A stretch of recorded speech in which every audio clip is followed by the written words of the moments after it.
Condado de Southampton, Virginia, agosto de 1831. Entre las 2 de la madrugada y el anochecer del 23 de agosto, se hallaron 55 cadáveres a lo largo de 16 millas de campos de labranza. Hombres, mujeres, niños, familias enteras aniquiladas en sus propias casas. El periódico local se negó a publicar la lista completa de nombres. La corte del condado selló algunos testimonios durante 60 años. Y cuando llegó el ejército, mataron a más del doble de personas que murieron en el incidente inicial, la mayoría de ellos inocentes. Durante más de un siglo, los libros de texto de Virginia simplemente lo llamarían el incidente de Southampton, una frase vaga que no revelaba lo que realmente había ocurrido. Pero la respuesta estaba escrita en sangre en los campos de tabaco de Tidewater, Virginia, en una serie de actos deliberados que obligarían a Estados Unidos a enfrentarse a la pregunta que había estado esquivando desde su inicio.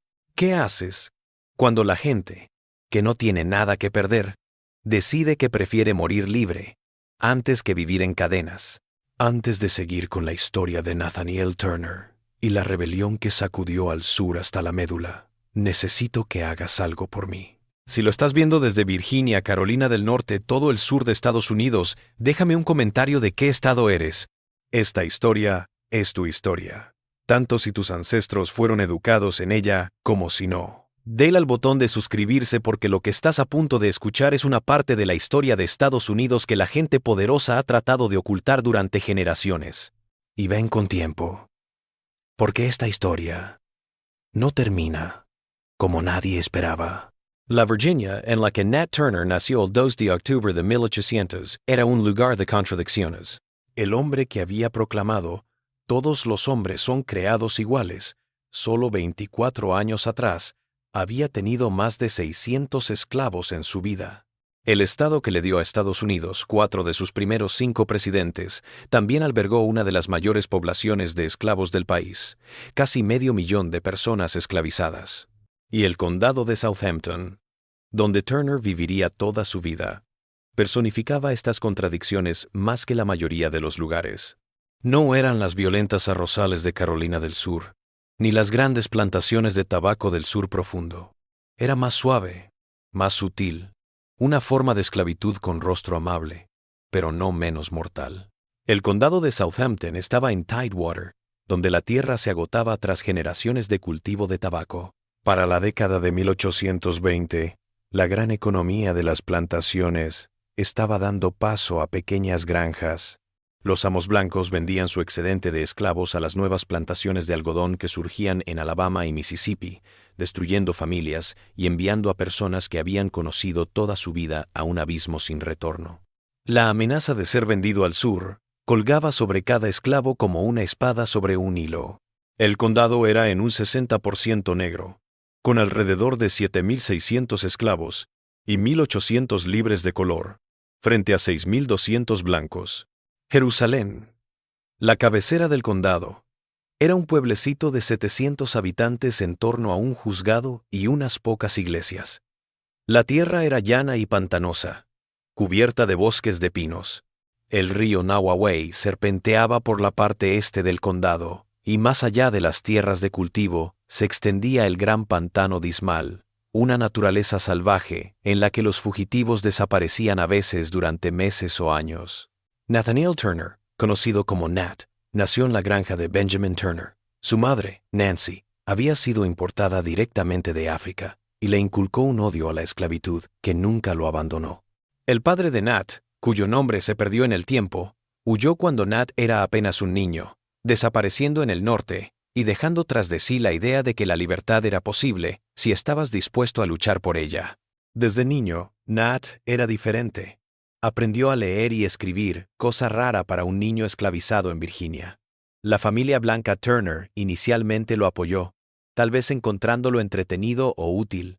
Devoró la Biblia y todos se percataron de su inteligencia. Era un orador nato, capaz de cautivar a las audiencias.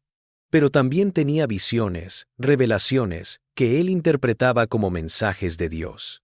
Una vez, de niño, relató sucesos anteriores a su nacimiento con tal exactitud que los adultos presentes se estremecieron. Algunos de los esclavos empezaron a llamarlo el profeta. Cuando Nat tenía 21 años, escapó de su esclavizador, Samuel Turner, el hijo del heredero de Benjamin. Durante 30 días probó la libertad, recorriendo bosques y pantanos, sobreviviendo gracias a su astucia. Entonces algo ocurrió que marcaría el resto de su vida. Volvió. Dijo que el espíritu se le apareció en una visión y le dijo que había puesto sus deseos en las cosas de la tierra y no en las del cielo, y que debía volver a servir a su amo terrenal. Las otras personas esclavizadas no lo entendían. ¿Por qué volvería a alguien que había huido? Pero las visiones de Nat eran cada vez más frecuentes, más insistentes. En 1825 avistó luces en el cielo. El 12 de mayo de 1828, el espíritu le habló con precisión. El tiempo se acercaba en que el primero sería el último, y el último sería el primero. El lenguaje bíblico resonó en todo el ser de Nat. Empezó a considerarlo no como una huida, sino como una liberación, como Moisés sacando al pueblo de Egipto. Para 1830, Nat había sido vendido de nuevo, esta vez a un carretero llamado Joseph Travis, quien se había casado con la propietaria legal de Nat, Sally Moore. Travis no era un hombre cruel para los estándares de la época. Eso solo significaba que no azotaba a la gente sin necesidad y les daba de comer. Pero la buena comida y la falta de palizas regulares no hacen que una jaula sea menos jaula. Nat trabajaba en los campos y en el taller de Travis, a la espera de la señal que creía que Dios le enviaría. Su familia había sido destruida por la economía esclavista. Su esposa Cherry y sus 2 hijos habían sido vendidos a Giles Reese, un granjero local. Nata podía verlos a veces, pero estaban con otro hombre. En febrero de 1831, algo ocurrió que podría haber sido la gota que colmó la copa. El hijo de Reese usó al propio hijo de Nat como aval de una deuda.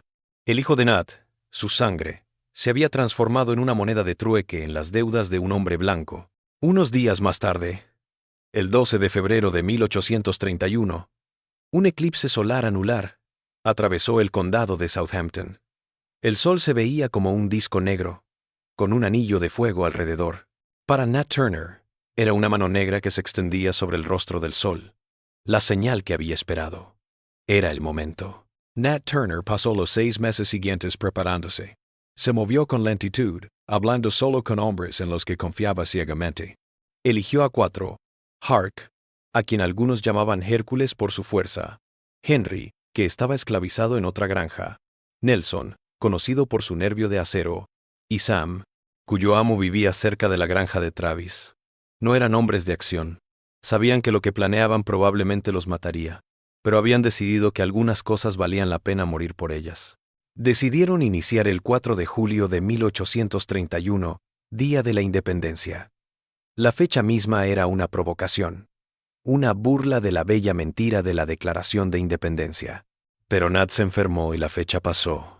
Esperaron, afinaron sus planes, se negaron a considerar el fracaso. El 13 de agosto otra señal. El sol se puso verde azulado, tan extraño que incluso los blancos de la zona lo mencionaron en sus cartas y diarios. Los historiadores actuales piensan que probablemente se debió a la erupción volcánica de una isla frente a Sicilia, partículas en la atmósfera que refractaron la luz de manera extraña. Pero para Nat Turner era una señal. Había llegado el momento. El domingo 21 de agosto de 1831 fue sofocante. El calor que sofocaba el aire, que doblegaba las plantas de tabaco hasta marchitarlas en su misión. Aquella tarde, los conspiradores se reunieron en el bosque, cerca de Cabin Pond, lo suficientemente adentrados en el bosque para no ser detectados. Asaron un cerdo. 2 nuevos hombres se habían unido. Jack, el cuñado de Hark, y Will, un hombre esclavizado alquilado a Nathaniel Francis. Will era fuerte, furioso, del tipo de rabia que ardía bajo la piel de tantos hombres esclavizados, pero que Will nunca había aprendido a disimular. Hablaron toda la tarde y toda la noche. El plan era sencillo en apariencia, pero escalofriante en la práctica.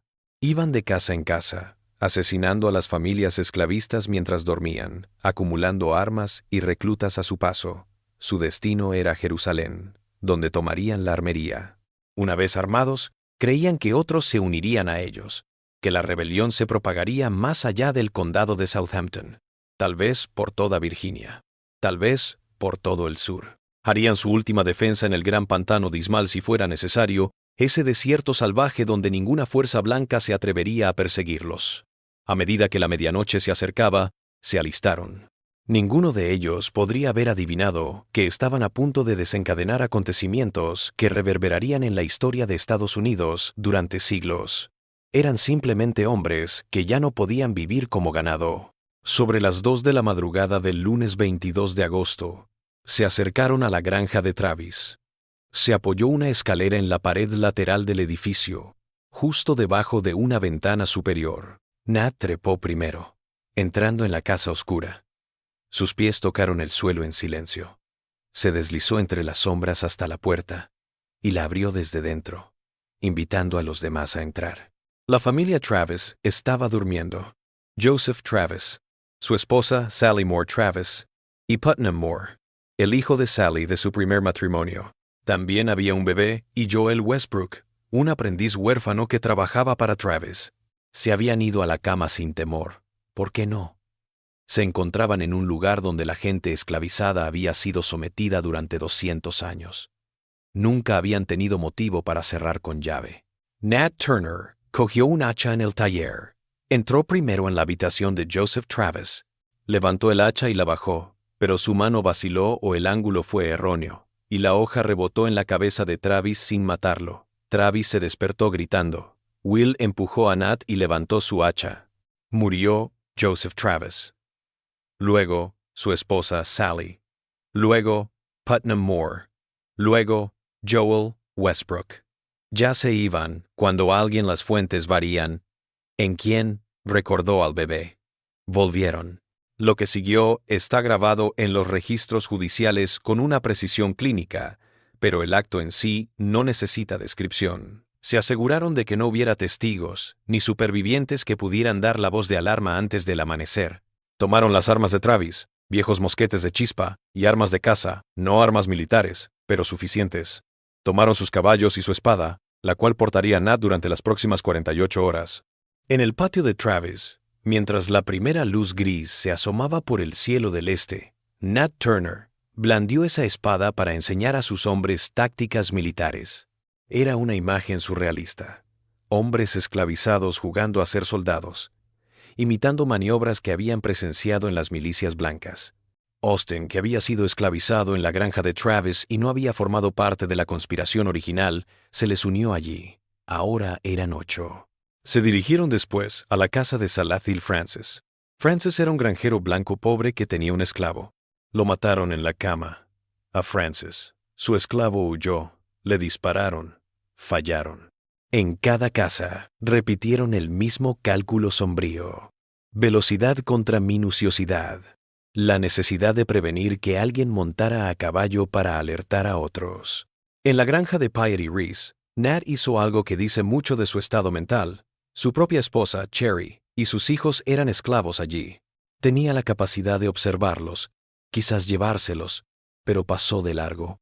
Tal vez sabía que llevar a su familia con él los retrasaría. Tal vez quería mantenerlos alejados de lo que estaba por venir. Tal vez sabía que esto no era una misión de rescate. Era una guerra. Y en la guerra no puedes preocuparte por ti mismo. Nunca sabremos por qué lo hizo. Pero la decisión debió costarle. Asesinaron a Piety Reese y a su hijo. Hicieron daño de gravedad al capataz de la granja y continuaron. A media mañana sus filas habían aumentado. En algunas haciendas, los esclavos varones se unieron a ellos de inmediato. En otras, la gente se negó, por miedo, por lealtad a sus esclavizadores, o por la incertidumbre paralizante del momento. Los rebeldes lo captaron. No forzaron a nadie a unirse, pero su mera presencia ponía en riesgo a cada persona esclavizada en el condado por asociación. En la granja de Elizabeth Turner, asesinaron a la viuda Elizabeth y a su vecina, la Seya Newsom, y el capataz, Hartwell Peebles. Aquí el grupo se separó. Hark lideró a 6 hombres a pie a la casa de Henry Bryan, y Nat llevó a 9 hombres a caballo a la casa de Catherine Whitehead. La granja de Whitehead sería el lugar con mayor número de bajas de la rebelión. Catherine Whitehead era viuda. En su casa vivían su anciana madre, su hijo adulto Richard, 4 hijas y un nieto. Cuando llegaron los rebeldes, la mayor parte de la familia todavía estaba en casa. No tuvieron tiempo de huir. Aquí fue donde Nat Turner le quitó la vida con sus propias manos. Una de las hijas de Whitehead, Margaret, escapó del ataque inicial y huyó al bosque. Nat la siguió. Las cuentas son que la atrapó a una distancia de la casa, cerca de una cerca. La apuñaló con un riel de la cerca. Luego con su espada.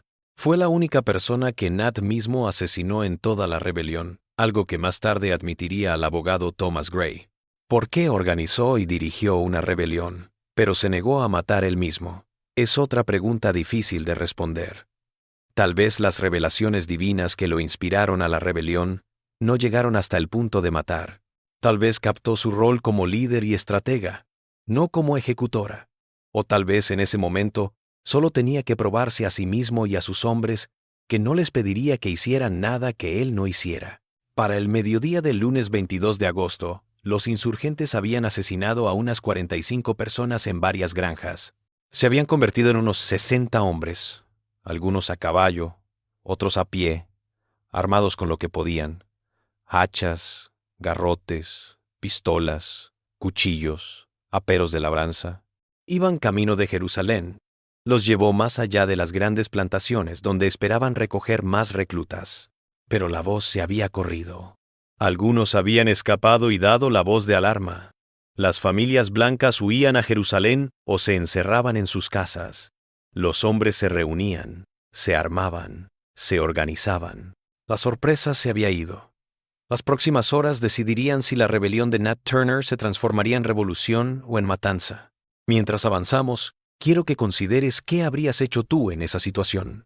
Si fueras esclavo y oyeses que otros se rebelaron, ¿te unirías a ellos sabiendo la casi seguridad de la muerte? ¿Te habrías escondido, esperando sobrevivir? Comenta tus ideas. Dale a me gusta si esta historia te tiene tan enganchado como a mí, porque lo que sigue nos revela algo sobre la humanidad que es a la vez inspirador y aterrador. La tarde del 22 de agosto todo se derrumbó. A 3 millas de Jerusalén, los rebeldes se enfrentaron a su primera resistencia organizada. Una pequeña fuerza de hombres blancos armados se había apostado en la granja de James Parker. Ambos lados abrieron fuego. Los rebeldes, aunque superiores en número a los defensores, fueron rechazados. La mayoría nunca había estado en un combate real. Nunca había tenido a gente disparándote. Los defensores blancos, superados en número, contaban con la ventaja de posición y de armas. Los rebeldes retrocedieron en desorden, reagrupándose en el bosque. Nat Turner intentó reunirlos, reorganizarlos, para otro ataque a Jerusalén. Se dirigieron a otra granja donde esperaban encontrar más reclutas y suministros, pero la noticia se propagó más rápido de lo que podían galopar. Hombres blancos llegaban desde todas partes, milicias locales, voluntarios de condados vecinos, incluso hombres de Carolina del Norte que cruzaban la frontera para ayudar a sofocar lo que consideraban una amenaza existencial. Por la noche, cuando los rebeldes acamparon en la plantación de Thomas Ridley, Turner todavía tenía unos 40 hombres. Estaban cansados, hambrientos y comenzando a darse cuenta de que su oportunidad se estaba desvaneciendo. Algunos de los hombres que se habían unido a ellos por la mañana ya se habían deslizado de nuevo hacia el bosque, esperando llegar a sus granjas antes de que alguien notara su ausencia. La noche fue larga. Se pusieron centinelas. Cada ruido en la noche podría ser un ejército que se acerca. Antes del amanecer, los guardias creyeron oír algo y fueron a investigar. No hallaron nada. Pero cuando volvieron al campamento, su aparición sobresaltó a los otros rebeldes. Hubo un alboroto, gritos, confusión en la oscuridad. Algunos hombres escaparon al bosque. Para la mañana del martes 23 de agosto, la fuerza de Turner se había reducido aún más. Lo intentaron de nuevo, aproximándose a la plantación de Samuel Blunt, creyendo que Blunt la había abandonado. Pero Blunt y otros 5 blancos habían fortificado la casa, y cuando los rebeldes se acercaron abrieron fuego desde las ventanas. Los rebeldes se dispersaron. En el desorden, Nat Turner se desvinculó. La rebelión había terminado en menos de 48 horas. El ejército de Turner se había dispersado. Pequeños grupos de rebeldes eran perseguidos por el bosque por un número creciente de hombres blancos armados. Algunos fueron capturados, otros fusilados, Unos pocos lograron ocultarse, agazapados en pantanos y bosques, esperando que la tormenta amainara. Pero la rabia no había hecho más que comenzar. Cuando la noticia de la rebelión llegó al resto de Virginia y a las colonias vecinas, la reacción fue inmediata. En cuestión de días, casi 3,000 hombres armados inundaron el condado de Southampton. Milicianos de Virginia y Carolina del Norte, tropas federales, voluntarios que solo querían participar en la represión de lo que consideraban una rebelión de esclavos. Los hombres armados en el condado de Southampton pronto superaron en número a toda la población blanca. Lo que siguió fue una campaña de represalia que horrorizó incluso a algunos de los espectadores blancos. Turbas armadas recorrieron el condado, arrestando a cualquiera de quien sospecharan que participaba en la rebelión. Ni siquiera miraron las evidencias. La piel negra era suficiente. Un periodista de periódico de Richmond que fue al condado de Southampton para cubrir la noticia, dijo que la venganza blanca apenas se quedó corta de la barbarie de los insurgentes. Hombres blancos, borrachos de miedo y furia, asesinaron a negros, esclavos y libres en todo el condado. Colgaron algunas de las cabezas en postes a lo largo de los caminos como advertencia. Torturaron. Intentaron sacar información de otros conspiradores. Nunca se sabrá cuántas personas fueron asesinadas en esta ola de violencia. Los informes contemporáneos hablan de hasta 120 negros asesinados por turbas blancas en los días que siguieron a la rebelión. La mayoría eran ajenos a todo. Algunos incluso habían ayudado a familias blancas a esconderse o huir, pero no importó. El horror de los virginianos blancos, la toma de conciencia de que aquellos a quienes esclavizaban podían odiarlos lo suficiente como para matarlos, se expresó en una violencia ciega. Una milicia del condado de Hartford, Carolina del Norte, supuestamente mató a 40 negros en un solo día y despojó los cuerpos, llevándose $23 y un reloj de oro. Su capitán, Solon Borland, denunció tales actos no por asesinato, sino porque robar a esclavos muertos era robar a los hombres blancos que los poseían. Los rebeldes capturados fueron juzgados en tribunales especiales convocados para la rebelión, tribunales de Oyer and Terminer, en los que los jueces, en lugar de los jurados, determinaban la culpabilidad. Los juicios fueron rápidos.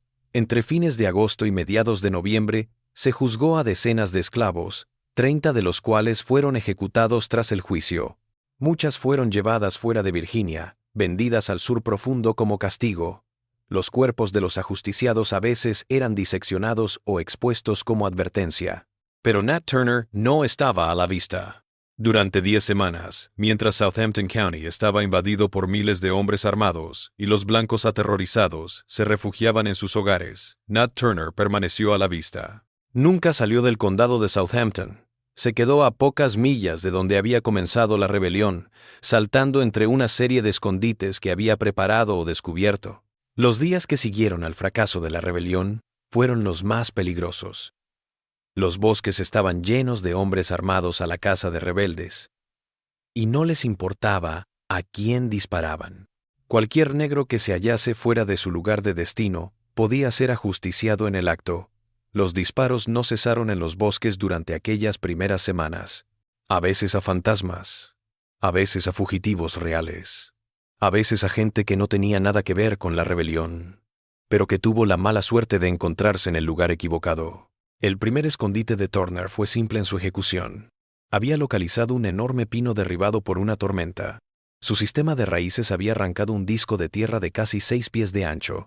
Debajo de donde habían estado las raíces se formó una cueva, y Turner la había ampliado, cavando más profundo en la tierra arenosa.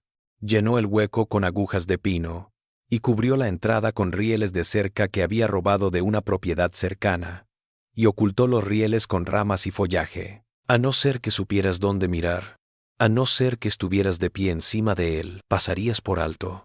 Estuvo tumbado en ese hoyo durante 6 semanas. Imagínate, 6 semanas en un espacio apenas lo suficientemente grande como para acostarse, en el calor de agosto y septiembre, en Virginia. La temperatura interior debió de ser sofocante. La humedad habría hecho que el aire se sintiera como sopa. No había luz, salvo la que se filtraba por entre los resquicios de su escondite. Podía oírlo todo ahí fuera, las búsquedas, los perros, el disparo ocasional cuando alguien creía haber visto algo.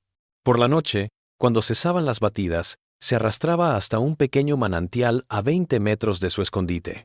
Bebía, se relajaba y volvía a su madriguera antes del amanecer.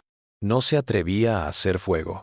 Comía lo que le traían personas que intuían dónde se encontraba, esclavos de las granjas cercanas que arriesgaban sus vidas para mantenerlo con vida. Una de ellas era una mujer cuyo nombre desconocemos. Los papeles de la corte la llaman simplemente una negra de la vecindad, que fue interrogada por darle a Turner, pero nunca fue acusada, probablemente porque no pudieron probar que lo hubiera hecho a sabiendas. Dejaba pan de maíz envuelto en tela cerca de ciertos árboles, o camotes enterrados en hoyos poco profundos señalizados con arreglos de piedras. Localizaba sus escondites por la noche y cogía lo necesario, siempre moviendo lo mínimo posible. El precio psicológico de esas semanas es incalculable. Turner estaba en la oscuridad, escuchando a los hombres que lo buscaban, sabiendo que decenas de personas habían muerto por lo que él había iniciado. Sabía que se estaba matando a gente inocente, gente que no había participado en la rebelión. Sabía que su esposa había sido torturada en busca de información. Cada día que permanecía en libertad, más personas morirían en represalia. Pero no se rindió. En este periodo, la población blanca del condado de Southampton vivió en un estado de terror constante, que rayaba en la histeria colectiva. Familias que habían dormido tranquilas durante generaciones ya no podían conciliar el sueño. Los hombres se sentaban con las pistolas en la mano, sobresaltándose al menor ruido. Las mujeres se rehusaban a estar solas en sus hogares. Los niños estaban en casa. Los ritmos habituales de la vida agrícola se detuvieron porque la gente tenía demasiado miedo como para ir a sus campos. Los rumores se extendieron como fuego salvaje. Otros decían que Turner había huido al norte. Otros afirmaban haberlo visto al mando de una nueva banda de rebeldes en el gran pantano de Ismal. Corrieron rumores, todos falsos, de más rebeliones planeadas en condados cercanos. Una mujer en el condado de Sussex dijo haber oído a esclavos hablar de unirse a Turner. Los hombres que ella denunció fueron detenidos e interrogados. 2 fueron ejecutados en base a nada más que su palabra sobre una conversación que podría haber malinterpretado o inventado.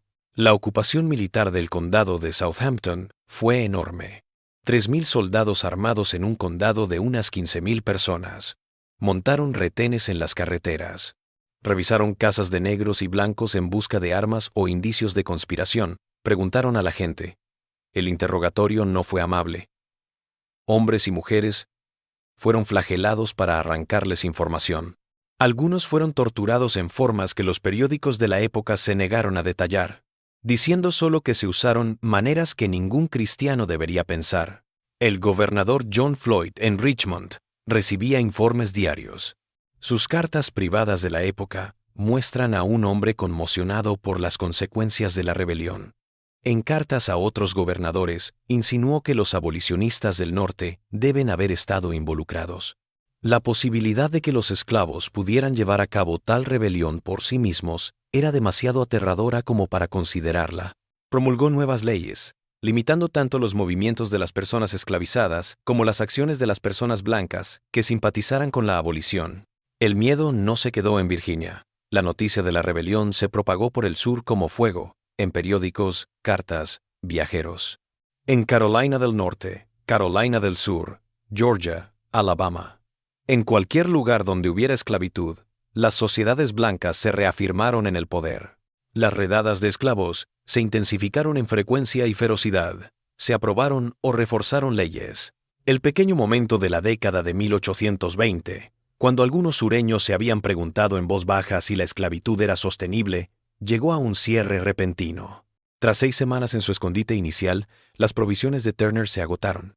Quien le había estado trayendo comida, la mujer desconocida, tal vez otros, ya no podían hacerlo con seguridad. Tenía los alrededores de su escondite demasiado controlados. Decidió que saldría por la noche e intentaría descubrir qué estaba sucediendo si la búsqueda masiva había disminuido, para averiguar cuál sería su próximo movimiento. Durante las 2 semanas siguientes, Turner se volvió nocturno. Salía de su escondite al anochecer y vagaba por el condado como un espectro, durmiendo en bosques y pantanos, lejos de caminos y hogares. Escuchaba en los confines de la propiedad, escuchando conversaciones.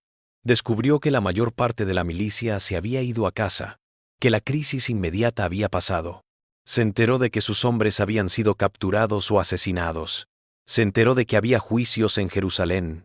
En más de una ocasión, estuvo a punto de ser descubierto. En una ocasión, mientras bebía en un arroyo, escuchó perros que se acercaban y tuvo que subirse a un árbol y abrazarse al tronco mientras una partida de búsqueda pasaba por debajo, sus linternas abriendo sombras vacilantes en el bosque. En otra ocasión, por poco se tropieza con unos hombres acampados en un claro, a los que descubrió cuando oyó sus voces y sintió el humo de su fuego. También aprendió en estas excursiones nocturnas lo que había costado la rebelión. Oyó a hombres blancos hablar de venganza, de negros muertos. Les oyó bromear sobre ello, hablar de ello con naturalidad, como si estuvieran hablando de cacería de ciervos en vez de ejecución de seres humanos. Cualquier justificación moral que Turner hubiera elaborado para la rebelión, y evidentemente creía que estaba ordenada por Dios, tuvo que ser equilibrada con lo que había venido después. En este tiempo, Turner nunca pareció dejar el condado de Southampton. Podría haber ido al norte. Con su cerebro, su habilidad para leer y su conocimiento de la tierra, podría haberlo hecho.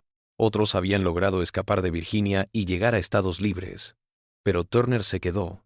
Otros historiadores creen que estaba esperando otra oportunidad, que todavía pensaba que la rebelión podría resurgir si podía reunir más apoyo. Otros dicen que se sentía responsable de aquellos que lo habían seguido y que abandonarlos era peor que la muerte. A principios de octubre, Turner se mudó a un nuevo escondite. Este era aún más atrevido. Una cueva debajo de otro árbol caído en la propiedad de un hombre llamado Peter Edwards. Estaba a menos de 1 milla de donde había comenzado la rebelión. Las autoridades ya habían registrado esta zona en varias ocasiones. Tal vez Turner pensó que nunca volverían a llamar, o tal vez se quedó sin opciones. Cavó más en su nueva guarida, haciendo un agujero lo suficientemente grande como para sentarse. Recogió provisiones, raíces, plantas silvestres, todo lo que pudiera encontrar por la noche. Se acomodó para lo que debió saber que no sería para siempre. Cada día que pasaba oculto era un día más de vida, pero las probabilidades lo alcanzaban. La mañana del 30 de octubre de 1831, el granjero Benjamin Phipps caminaba por sus tierras. Phipps ya no participaba en las cacerías activas. La mayoría de los hombres habían regresado a sus ocupaciones habituales, pero todos en el condado estaban en alerta, observando. Phipps ahora portaba una escopeta de rutina, algo que no hacía antes de agosto. Algo le llamó la atención cerca de la línea de su propiedad, un patrón en la tierra que no parecía natural. Tal vez fue la manera en que estaban alineados los postes de la cerca, o la manera en que las hojas que los cubrían parecían demasiado intencionales. Se acercó lentamente, con la escopeta en alto. A medida que se acercaba, pudo ver que los rieles de la cerca estaban cubiertos de algo, un espacio vacío debajo del árbol caído. ¡Sal!, gritó Phipps. Su voz era firme, pero su corazón debía estar latiendo con fuerza. Hubo un silencio prolongado. Entonces, movimiento. Los tablones de la cerca se movieron y Nat Turner salió de las sombras. Las representaciones de la apariencia de Turner son diversas, pero todas coinciden en algunos aspectos. Estaba muy flaco. Su ropa estaba rasgada. Su piel estaba sucia y llena de picaduras de insectos. Había perdido tal vez 30 libras. Sus ojos seguían siendo penetrantes, aún inteligentes, pero había un cansancio en ellos que iba más allá de lo físico.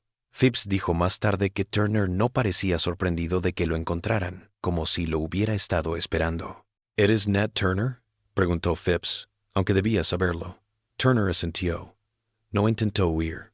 No se opuso cuando Phipps le hizo un gesto con el revólver para que avanzara. Cuando iban de camino a casa de Phipps, Turner solo preguntó una cosa. ¿Cuántos de mis hombres siguen vivos? Phipps le contó la verdad. La mayoría estaban muertos o en espera de ejecución. Turner se quedó callado. La noticia de la captura se extendió por todo el condado de Southampton en cuestión de horas. Por la tarde llegaban personas a caballo y en carretas desde granjas y aldeas cercanas, todos deseosos de ver al hombre que había aterrorizado a Virginia durante 10 semanas. Phipps retuvo a Turner en un cobertizo cerrado con llave en su propiedad durante la noche, vigilándolo. La multitud en el exterior aumentó. Algunos de ellos querían colgar a Turner en el acto, sin juicio. Phibbs, ya fuera por sentimiento de propiedad legal o por temor a que lo acusaran de robarle al Estado su premio, los retuvo. Había capturado a Nat Turner. El Estado haría lo que quisiera con él. La mañana siguiente, 31 de octubre, Turner fue trasladado a Jerusalén bajo fuerte custodia. La calle estaba llena de gente que deseaba observarlo. Algunos gritaron maldiciones. Algunos solo se quedaron mirando. Turner fue encarcelado en la cárcel del condado, en una celda para él solo. La cárcel era una caja de ladrillos, y la celda de Turner probablemente medía 8 por 10 pies, con una pequeña ventana enrejada. Se apostaron guardias fuera, las 24 horas. A los pocos días, Thomas Ruffin Gray se acercó a los carceleros con una propuesta. Gray era un joven abogado mediocre que vio en Nat Turner una oportunidad. Si podía hacer que Turner hablara, que revelara la rebelión, Gray podría publicarla y hacerse rico. Más aún, podría cimentar su fama. Los carceleros, tras hablar con las autoridades locales, accedieron. A Gray se le permitió ver a Turner. Lo que siguió fue uno de los documentos más famosos de la historia estadounidense, aunque los historiadores todavía discuten cuánto de las confesiones de Nat Turner son las palabras reales de Turner, y cuánto es la interpretación o invención de Gray. Durante días, Gray se sentó con Turner en su celda, interrogándolo, tomando notas. Turner, sin nada que perder, respondió. El informe de Gray lo describe a Turner como tranquilo, articulado y sin arrepentimiento. Turner relató sus visiones, el espíritu que lo había hablado, las señales en el cielo, la creencia de que Dios lo había designado para liberar a su pueblo de la esclavitud. Narró la conspiración, la reunión en Cabin Pond, la decisión de iniciar en la granja de Travis. Mencionó a los demás conspiradores, la mayoría ya muertos o prisioneros, por lo que no estaba revelando nada que las autoridades no supieran. Cuando Gray le preguntó a Turner si se arrepentía de lo que había hecho, considerando la cantidad de negros que habían sido asesinados en represalia, la respuesta de Turner fue escalofriante en su certeza. Dijo que había obedecido al espíritu, que las muertes eran lamentables, pero necesarias, que si tuviera que repetirlo, lo haría. Consideró la rebelión no un fracaso, sino la apertura de algo mayor, una guerra que finalmente llegaría, reconocieran o no los blancos del sur. Gray, en su nota marginal a las palabras de Turner, intentó retratar a Turner como un fanático religioso engañado cuyos sueños eran signos de enfermedad mental en lugar de inspiración divina. Pero Gray no pudo disimular la inteligencia de las réplicas de Turner, la coherencia de su argumentación dentro de sus propias premisas teológicas. Los lectores de las confesiones se quedaron con una incómoda comprensión. Nat Turner no estaba loco. Era un hombre racional, que había calculado que la muerte era preferible a la esclavitud, y que cualquier cosa que hiciera contra la esclavitud, por violenta que fuera, estaba justificada. Las confesiones no se publicaron hasta después del juicio de Turner, pero Gray ya estaba trabajando en el manuscrito, ya estaba hablando con las imprentas. Le hizo firmar cada hoja de la confesión, autenticándola. No se sabe si Turner se dio cuenta de que Gray iba a sacar provecho de sus palabras. Tal vez solo quería que se explicara su historia, que la gente supiera por qué había hecho lo que hizo. El juicio de Turner tuvo lugar el 5 de noviembre de 1831, solo 6 días después de su captura. Ni siquiera fue un juicio en el sentido real de la palabra, el veredicto estaba escrito. Pero la ley de Virginia exigía ciertos procedimientos incluso para los esclavos acusados de rebelión. A Turner se le asignó un abogado de la corte, James Strange French. El de French era imposible. Su cliente había confesado. La evidencia en su contra era abrumadora. La opinión pública reclamaba la ejecución. La sala del tribunal estaba repleta. La gente había acudido desde toda Virginia para presenciar el juicio. Guardias armados estaban en cada entrada. Turner fue encadenado. Se leyeron los cargos. Conspiración para rebelarse e insurrección. En Virginia en 1831 estos cargos tenían solo una pena posible. La fiscalía presentó su caso rápidamente. Los testigos declararon haber visto a Turner en la rebelión, haber descubierto cuerpos en granjas donde había estado y haberlo visto liderando al grupo. La declaración de Turner a Gray se leyó en el registro. French ni siquiera opuso resistencia. ¿Qué podía decir? ¿Tenía razón su cliente? Eso solo lograría que arrestaran a French. ¿Estaba loco Turner? Las propias palabras de Turner lo negaban. French se limitó a ponerse en pie y decir que su cliente se sometería a la clemencia del tribunal. No hubo piedad. Los jueces, no juramentados en estos tribunales especiales de Oyer and Terminer, deliberaron menos de una hora. Volvieron con el veredicto inevitable. Culpable. La sentencia fue la horca, el 11 de noviembre, 6 días después. Turner no reaccionó cuando se anunció la sentencia. Lo sabía. Tal vez en su mente se había resignado a la muerte semanas atrás, en aquellos días y noches interminables bajo los árboles caídos. Tal vez lo había aceptado en agosto cuando levantó por primera vez un hacha contra Joseph Travis, o quizá nunca le había tenido miedo a la muerte, pensando que lo que le esperaba después sería mejor de lo que había vivido. Durante los 6 días que transcurrieron entre su condena y ejecución, Turner recibió la visita de varias personas. Algunos eran curiosos que habían pagado a los guardias para echar un vistazo al famoso rebelde. Otros eran pastores, que trataron de hacerle renegar de sus visiones, de reconocer que había sido engañado por Satanás en vez de por Dios. Turner se negó.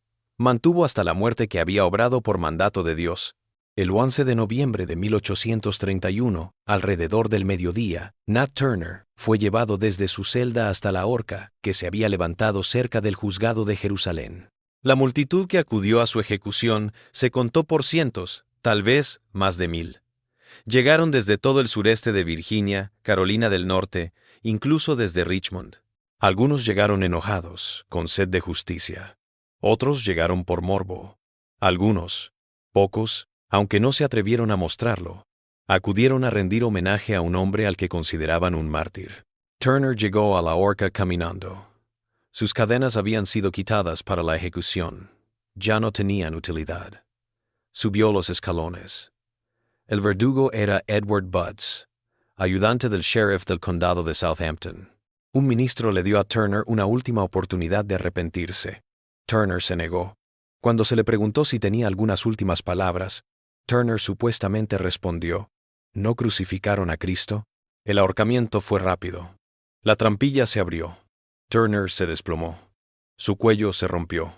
Murió casi al instante. Su cuerpo fue colgado durante 1 hora, como era costumbre, para certificar la muerte y como advertencia. Luego fue cortado. Lo que le ocurrió al cuerpo de Turner a continuación es donde la historia se adentra en el horror.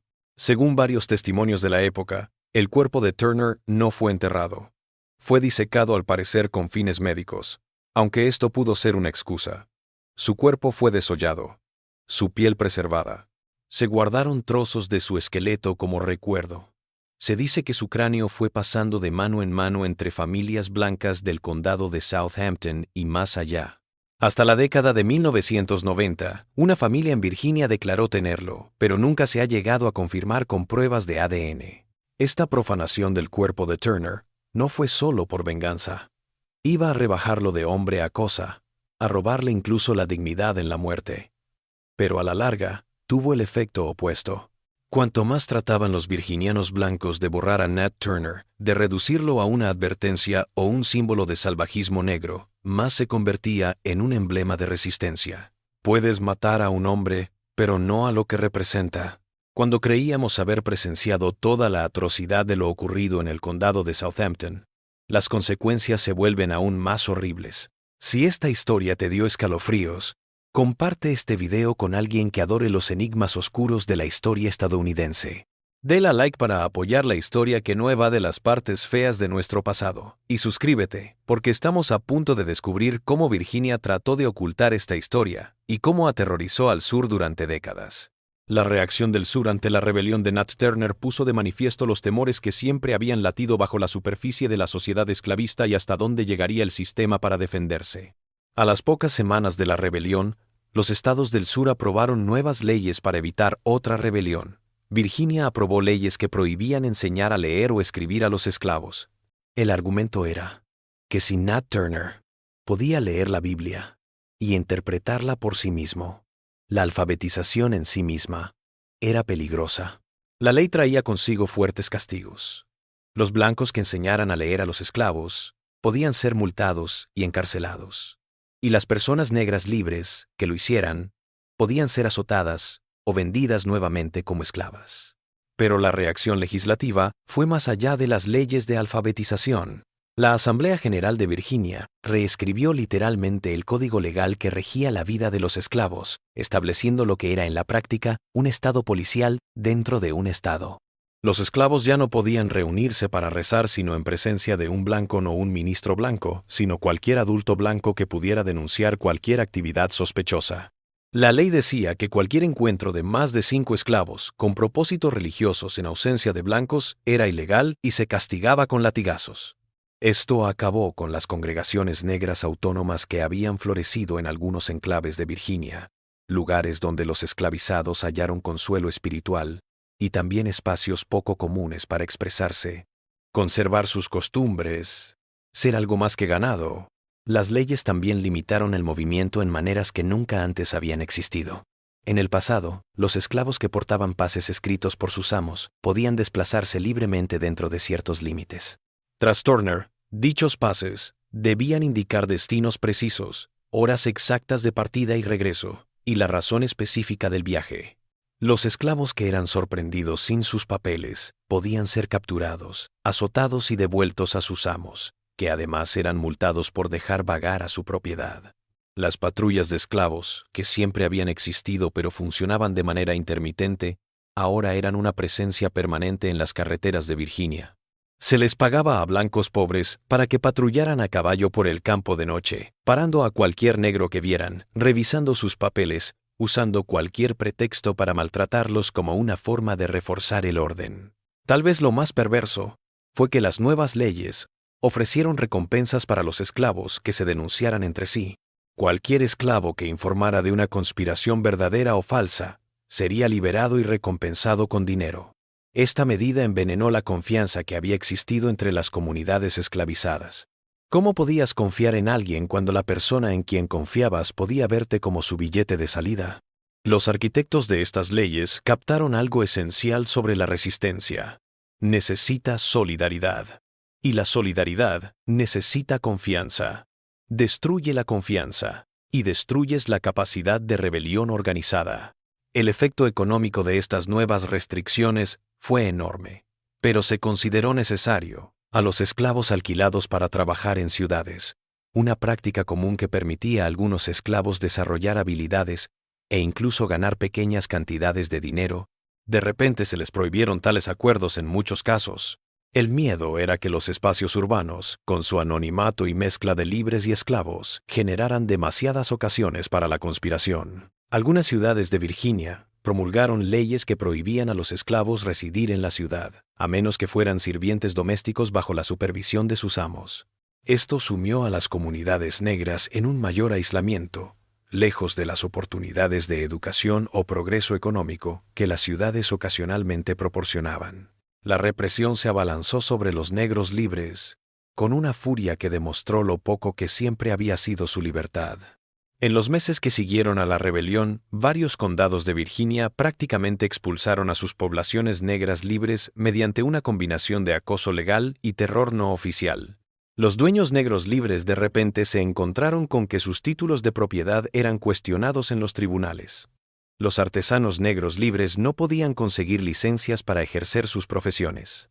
El mensaje era explícito. Tu libertad es condicional, revocable, sujeta a la buena voluntad blanca que puede desaparecer de la noche a la mañana. Cientos de familias negras libres salieron de Virginia a principios de la década de 1830, dirigiéndose a los estados del norte o a Liberia, la colonia africana fundada por la Sociedad Americana de Colonización, como destino para enviar a personas negras libres que los estadounidenses blancos no deseaban tener a su alrededor. La ley también prohibió que los esclavos se reunieran para servicios religiosos, a menos que un ministro blanco estuviera presente. Los predicadores negros, tan familiares en todo el sur, de repente fueron mirados con sospecha.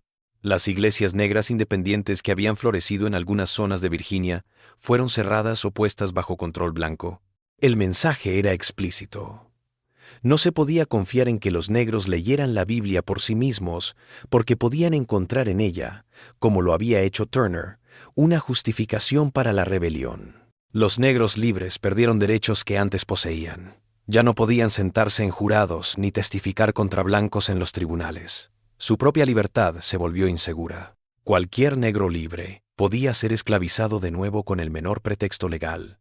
Algunas familias negras libres que habían residido en Virginia durante generaciones comenzaron a abandonar el estado, dándose cuenta de que su posición ya no era segura. Carolina del Norte, Maryland, y otras leyes esclavistas aprobaron leyes similares. El resultado fue hacer la esclavitud más absoluta, más totalitaria. Antes de Turner, ya existía cierto espacio, pequeño y peligroso, pero real, para que los esclavos crearan sus propias instituciones, sus propias prácticas culturales. Después de Turner, ese espacio se vino abajo. El sistema apretó las tuercas.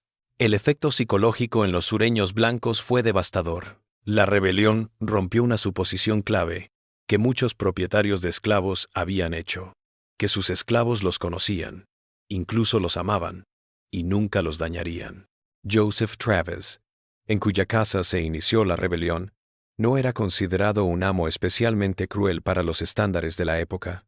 Se le consideraba sensata, pero Nat Turner, que había vivido y trabajado con Travis, lo había asesinado a sangre fría. Esto alarmó a las familias esclavistas de todo el sur. Si un buen amo podía ser asesinado por sus esclavos, nadie estaba seguro. El mito paternalista de la esclavitud, que esclavizadores y esclavizados estaban unidos por una obligación recíproca, aunque desigual, se volvió insostenible. Esta paranoia se hizo presente en el día a día de miles de maneras pequeñas. Las mujeres blancas, que antes no se preocupaban por quedarse solas con esclavos de la servidumbre, ahora exigieron la presencia de otras personas blancas. Los cuchillos y otras armas posibles se encerraron bajo llave por la noche. Algunas familias se iban a dormir con las pistolas cargadas debajo de la almohada. A los niños se les enseñó a desconfiar de los esclavos que los criaban, alimentaban y cuidaban. La cercanía que la esclavitud imponía entre el esclavizador y el esclavo, el que los esclavizados trabajaran en los lugares más íntimos de las casas blancas, manipulando sus alimentos, cuidando de sus hijos, se transformó en una fuente de ansiedad permanente y corrosiva. La rebelión también aceleró las tendencias que ya estaban transformando la esclavitud sureña. El comercio interno de esclavos, que había ido en aumento desde la prohibición constitucional de importar esclavos de África en 1808, explotó tras la rebelión de Turner. Virginia y otros estados del Alto Sur, cuyo suelo agotado hacía menos lucrativa la agricultura a gran escala, se transformaron en exportadores de esclavos a las florecientes plantaciones de algodón del sur profundo. Miles de esclavos de Virginia fueron vendidos al sur en las décadas de 1830 y 1840. Esto tuvo varios propósitos. Fue lucrativo para los cultivadores de Virginia con problemas de efectivo. Disminuyó el número de esclavos en regiones como Tidewater, Virginia, donde superaban en número a los blancos, y destruyó potenciales focos de resistencia, dispersando poblaciones. El miedo a ser vendido al sur se convirtió en una de las formas de control más efectivas en el Alto Sur. Los esclavos en Virginia sabían que Alabama, Mississippi y Luisiana tenían fama de ser brutales, que ser vendido allí significaba no volver a ver a la familia, que el trabajo en las plantaciones de algodón era más duro que cualquier cosa en Virginia, que los capataces eran más crueles. La amenaza de ser vendido al sur flotaba sobre cada persona esclavizada, peor que el látigo porque destruía todo. Familia, comunidad, cualquier pequeña familiaridad o seguridad que hubieras logrado construir. Los padres les decían a sus hijos que obedecieran, que nunca dieran motivo de queja, porque la otra opción era ser vendido. La colonización interna del sur profundo se cimentó en parte en el miedo que Nat Turner había desatado. La rebelión destruyó lo que quedaba del movimiento de liberación gradual en Virginia. En los meses que siguieron a la ejecución de Turner, cerca de 2.000 virginianos pidieron a su legislatura que iniciara el desmantelamiento de la esclavitud. No eran radicales ni abolicionistas. Muchos eran propietarios de esclavos, que habían llegado a considerar la esclavitud como poco rentable o moralmente cuestionable. El nieto de Thomas Jefferson Randolph, propuso un proyecto de ley para la emancipación gradual, El debate en la sesión de enero de 1832 de la Asamblea General de Virginia fue inusitadamente franco, tal vez la discusión pública más honesta sobre la esclavitud que se vería en Virginia hasta después de la Guerra Civil. Durante semanas, los legisladores debatieron si la esclavitud era moral, si era rentable, si Virginia estaría mejor sin ella. Otros dijeron que la esclavitud denigraba el trabajo de los blancos, al identificarlo con la servidumbre. Otros dijeron que la economía de Virginia se estaba estancando, en tanto que los estados del norte, donde se había abolido la esclavitud, prosperaban. Algunos incluso admitieron la injusticia fundamental del sistema. El delegado Thomas Jefferson Randolph defendió la emancipación gradual para transformar a Virginia en trabajo libre y compensar a los propietarios de esclavos por la pérdida de su propiedad. El plan estipulaba que todos los niños nacidos de madres esclavizadas, después de una fecha determinada, serían liberados al alcanzar la edad adulta, y luego serían colonizados fuera de Virginia, en Liberia, o en algún otro lugar donde los virginianos blancos no tuvieran que vivir en proximidad con negros libres. Pero el otro bando dijo que la abolición sería demasiado cara, que los esclavos liberados se convertirían en una subclase peligrosa, que los virginianos blancos perderían sus derechos de propiedad. Y por debajo de todos los razonamientos económicos, latía el miedo, un miedo desnudo y elemental, que si se abolía la esclavitud, los negros se vengarían de siglos de opresión. El fantasma de Nat Turner rondaba cada palabra. Si esto lo hacían los esclavos cuando aún estaban en plena esclavitud, ¿qué harían libres? Los antiliberacionistas citaron la Revolución Haitiana, en la que los esclavos liberados habían asesinado a miles de colonos blancos. Citaron la propia rebelión de Turner como evidencia de que los negros eran violentos por naturaleza, pasando por alto convenientemente la violencia mucho mayor que implicaba la propia esclavitud. El proyecto de ley fracasó por poco. 73 votos en contra, 58 a favor, 15 votos. Y Virginia podría haber iniciado un proceso gradual para acabar con la esclavitud en 1832. 15 votos, y toda la historia de Estados Unidos podría haber sido diferente. Pero esos 15 votos nunca llegaron, y con la muerte del proyecto de ley murió la última posibilidad realista de que Virginia aboliera la esclavitud por sí misma. La conversación nunca volvió a ocurrir. Para finales de la década de 1830, era arriesgado en la mayor parte del sur siquiera preguntar en voz alta si debía continuar la esclavitud. La puerta que se abrió por un momento se cerró de golpe y no se volvería a abrir hasta que los ejércitos de la Unión la abrieran a la fuerza 30 años después. Algunos historiadores afirman que la rebelión de Nat Turner hizo inevitable la guerra civil. Al probar que los esclavos no estaban ni felices ni sumisos, Turner destrozó la conveniente ficción que muchos sureños blancos habían tejido en torno a la esclavitud. El mito paternalista de que los esclavos estaban contentos, estaban mejor de lo que estarían libres, y que la relación entre esclavizador y esclavo era mutuamente beneficiosa. La rebelión obligó a los blancos del sur a decidir entre desmantelar el sistema o redoblar la apuesta por medio de la violencia y la represión. Optaron por la represión.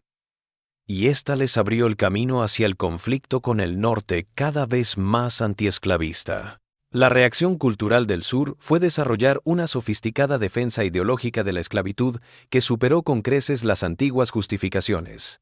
Antes de Turner, muchos sureños habían justificado la esclavitud como un mal necesario. Lamentable quizás, pero económicamente indispensable y imposible de eliminar de forma segura. Después de Turner, esa retórica cambió. La esclavitud era un bien positivo que beneficiaba a ambas razas, una jerarquía divinamente ordenada que reflejaba diferencias naturales entre blancos y negros. Los predicadores sureños dieron sermones diciendo que la Biblia apoyaba la esclavitud.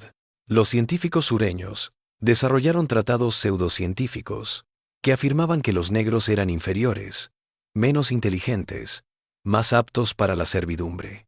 Los políticos sureños dijeron que la esclavitud era la base de la civilización sureña, de la libertad blanca, que solo esclavizando a los negros podían los hombres blancos ser libres e iguales.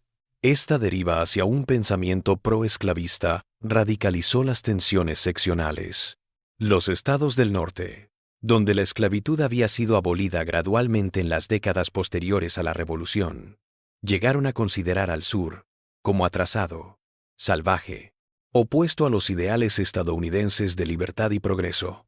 Los abolicionistas, una pequeña minoría en el norte en la década de 1820, ganaron adeptos en las décadas de 1830 y 1840. Mientras más ruidosamente el sur defendía la esclavitud, más detestable se volvía para los norteños, y cuanto más censuraban los norteños la esclavitud, más la defendían a ultranza los sureños. La rebelión de Turner no creó esta división, pero la aceleró, la profundizó, hizo que el compromiso fuera cada vez más difícil. En el mismo condado de Southampton, la memoria de la rebelión era una herida que nunca cicatrizó. Durante décadas después, los negros locales dataron el tiempo como antes de la refriega de Nat o después de la guerra del viejo Nat. Los negros del condado tomaron la rebelión como marcador para sus propias narrativas. Estuvimos aquí. Recordamos. Sabemos lo que pasó. En el diálogo íntimo, en las canciones, en los relatos, Turner se transformó en una figura ambivalente.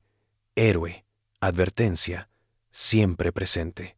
Los blancos trataron de olvidar, o al menos de controlar la historia. La narrativa oficial se centró en la matanza de familias blancas inocentes, al tiempo que restó importancia o ignoró la violencia de represalia que acabó con la vida de decenas de negros inocentes.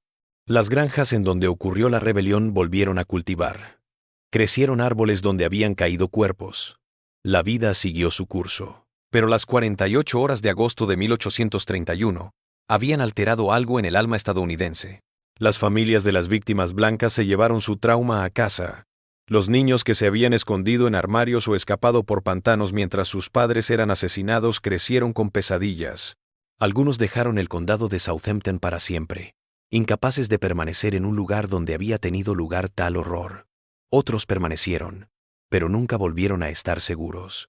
Los Vaughn, que habían perdido a algunos miembros en la rebelión, mantuvieron la casa, pero no podían soportar estar en las habitaciones donde habían muerto personas. Las cicatrices psicológicas se heredaron. Los nietos oyeron relatos de aquella noche de agosto.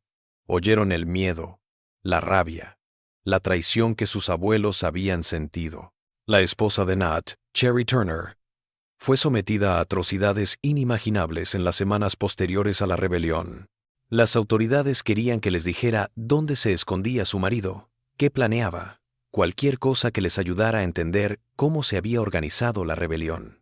Bajo el azote, entregó ciertos documentos, tal vez páginas del diario de Nat, si es que existieron, pero se han perdido en el tiempo. Nunca sabremos si sabía dónde se encontraba Nat, o si fue torturada solo por ser su esposa.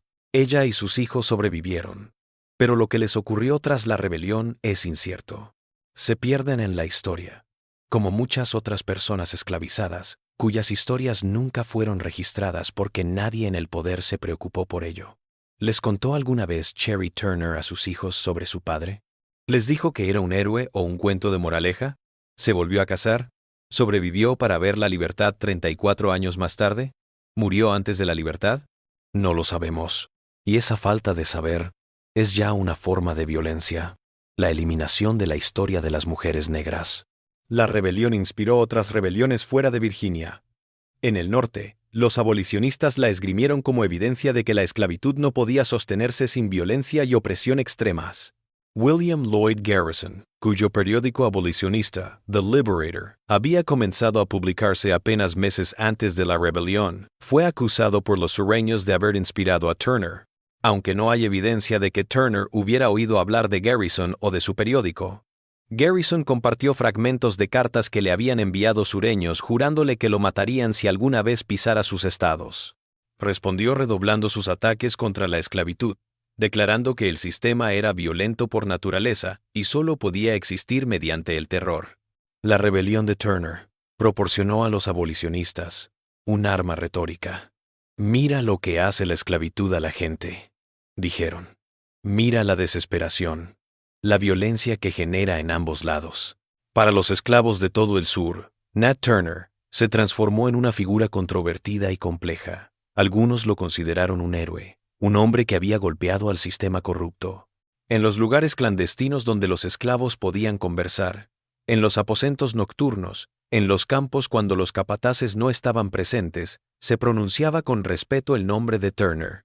Se compusieron canciones sobre él, pero las letras eran cifradas, alusivas, porque cantar las alabanzas de Turner era la muerte.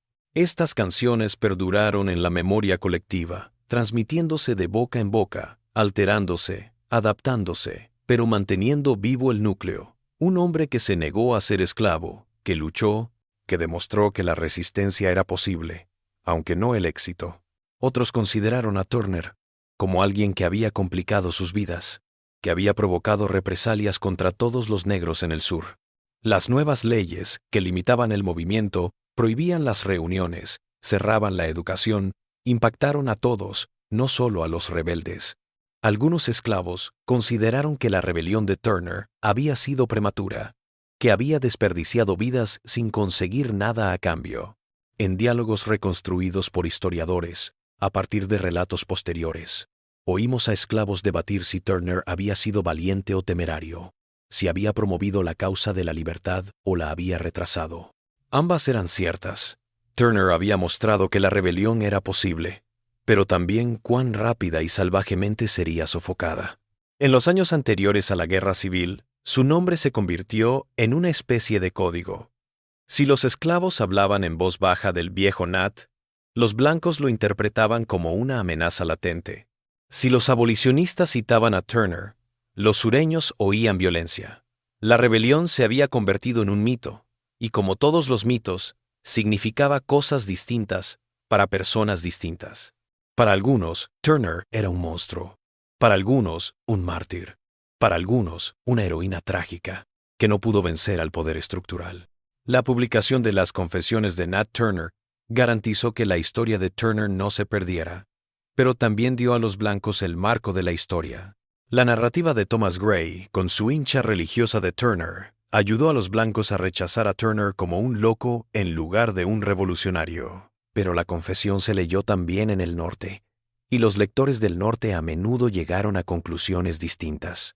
Vieron en sus palabras no locura, sino desesperación, no fanatismo, sino fe.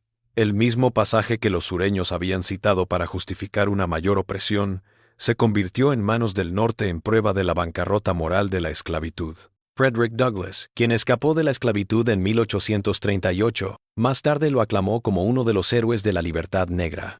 Douglass captó algo que los estadounidenses blancos preferían pasar por alto, que la violencia de Turner, por horrible que fuera, no era nada en comparación con la violencia institucionalizada de la esclavitud, que destruía familias, que obligaba a la gente a trabajar hasta la muerte en los campos, que azotaba, torturaba, violaba y mataba con impunidad, y tal sistema no tenía derecho a censurar a los que se rebelaban contra él. Douglass nunca apoyó abiertamente los métodos de Turner, pero tampoco los condenó, ya que reconoció el derecho de los esclavos a resistir por cualquier medio posible. Los historiadores actuales todavía discuten el legado de Nat Turner, un fanático religioso con alucinaciones que lo arrastraron a atrocidades, un defensor de la libertad que aprovechó los únicos medios a su alcance para resistir la opresión. ¿Ambas? ¿Ninguna? La respuesta probablemente depende de dónde te sitúes, de lo que pienses sobre la moralidad de la resistencia violenta a la violencia sistémica. Lo que tal vez sea más sorprendente de Turner es su claridad de intención. Nunca dudó, nunca se disculpó, nunca se arrepintió. Hasta su muerte creyó haber seguido la voluntad de Dios, que la rebelión era justa, que la libertad merecía cualquier sacrificio. Lo que no está en discusión es el hecho. En agosto de 1831, alrededor de 70 esclavos negros y libres se rebelaron en el condado de Southampton, Virginia. Asesinaron al menos a 55 blancos en un lapso de 48 horas. La rebelión fue reprimida con fuerza brutal, con entre 100 y 200 negros muertos, muchos de ellos inocentes. 30 Metro-As fueron ahorcados tras el juicio, y el líder de la rebelión, Nathaniel Turner, fue capturado, juzgado y ahorcado 10 semanas después de que terminara la rebelión. Las ondas de esas 48 horas se propagaron durante décadas. La guerra civil que estallaría 30 años después tuvo muchas causas. Las diferencias económicas entre el norte y el sur, la cuestión de si la esclavitud se extendería a nuevos territorios, la creciente oposición moral a la esclavitud en el norte. Pero por debajo de todas las causas políticas y económicas, estaba una simple realidad que Nat Turner había obligado al sur a reconocer. Los esclavos querían su libertad, y si no podían conseguirla pacíficamente, lucharían por ella. Ese saber aterrorizó a los amos sureños y los empujó a posiciones cada vez más extremas hasta hacer imposible el compromiso. Hoy en día, el condado de Southampton cuenta con una ruta turística de lugares relacionados con la rebelión. El estado de Virginia ha colocado marcadores históricos, aunque tardó hasta la década de 1990 para que surgiera el primero.